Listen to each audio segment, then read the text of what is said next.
This video is going to teach you not only how to select a home builder, but also teach you what you should know before you make a final decision. Just to give you a quick history of my home building experience, I have personally built 5 homes and I've spent more than a dozen years working for 6 different home builders. One of these home builders was a small custom home builder. One was the largest builder in the state. 2 of them were huge national corporations, and the other 2 were fairly large local home builders. I'll talk more about how to select the builder in a bit. Your first step when looking for the right home builder is to start with an online search. Find the builders that have available home sites in the locations you desire. If you have a pre-approval from a lender, confirm that you can afford the homes in that location before you continue your research. If you're not sure what to do, check out my video, Top 10 Things You Should Know Before You Build a Home. I'll put a link to that below. Next, check to see if they have a social media presence. If so, check their ratings. If their ratings are less than 3.5 of 5 stars, you may want to pass. Next, check what kind of warranty they offer. In my experience, most home builder warranties are pretty similar, but the execution of the warranty request by the builder can vary from awesome to non-responsive. You may want to talk to the people that have recently moved into their new homes to see how the warranty requests have been handled by the builder you're considering. Once you've selected the builder, it's important to understand that the price is not negotiable, at least in most cases. You can ask for a discount or a price reduction, but the builder's likely to reject it.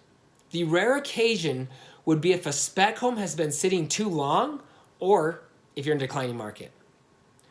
Usually builders will offer an incentive or free upgrades if you use their preferred lender. They do this for several reasons, but mostly because it's easier for everyone if you do use a preferred lender. Why? Because that lender is in constant contact with the builder. They also usually specialize in approving loans for new construction. Many outside lenders don't do it often enough, and they often cause delays. Delays at closing will cost the builder money, and delays at closings usually upset you, the home buyer. You may be asking, should I hire a realtor? It's not necessary, but it can be helpful. If you choose to hire an agent to represent you, make sure they have experience working with home builders. Real estate agents that don't understand the build process often make things worse. If you've already visited a model home without an agent, it's too late to bring one. Builders won't let you use an agent if they didn't accompany you on the first visit. What about the builder contract? You should know that builder contracts are pretty one-sided. So, when you sign a contract to build a home, understand that you're not really protected.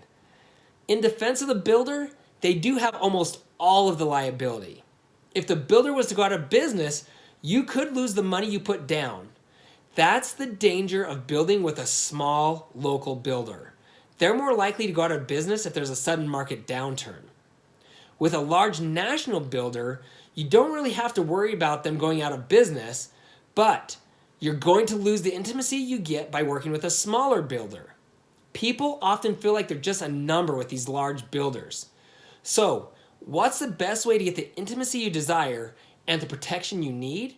My advice: build with one of the larger local home builders. For the most part, these larger builders should be financially stable enough to handle a market downturn, and these large to mid-sized local home builders tend to show the most compassion when things go wrong. And usually the owners of these builders just seem to care more about the communities that they live in. So, by selecting one of the larger home builders, you should get the personal attention you desire and the safety you need. As a side note, I am not saying that all large national home builders and small custom builders are bad, or that the large to mid-sized local home builders are perfect. Do your research and make an educated decision. The large national builder or the custom builder may give you exactly what you want and or need. If this is the case, feel free to move forward with them.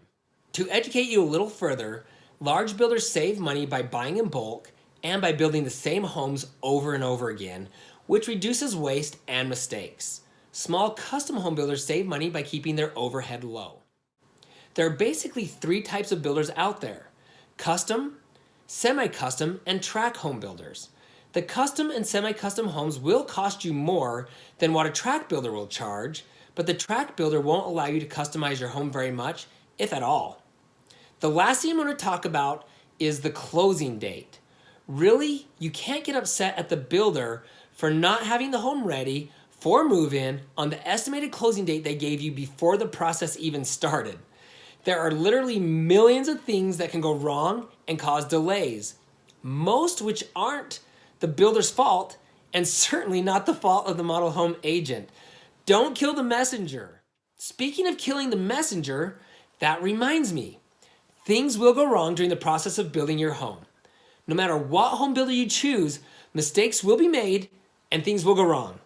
Most often, the home builder will correct the errors on their own. But there's nothing wrong with telling the sales agent when you see mistakes. There's no such thing as a perfect home, even when they're brand new. Be prepared. There's a very good chance the home you build will not look exactly as you thought. What you see in your mind almost never translates 100% to what ends up on the plans, and the builder will always default to the plans when building your home. Hopefully, this video has helped you figure out what type of home builder will work best for you. Picking a builder and going through the process of building a home can be discouraging and often frustrating. I'm not going to lie, the 6 to 10 month process is often difficult, but when you move into your brand new home, it will all be worth it. Remember that when things go wrong when your home is being built. I personally believe there's nothing better than building a home, and that's why I chose to focus on this side of the real estate industry. If you can accept the fact that your new home won't be perfect, building a home will be one of the most rewarding things you ever do. Best of luck. If you found this video helpful, please give me a thumbs up and subscribe to my channel for more informative real estate videos. Thank you.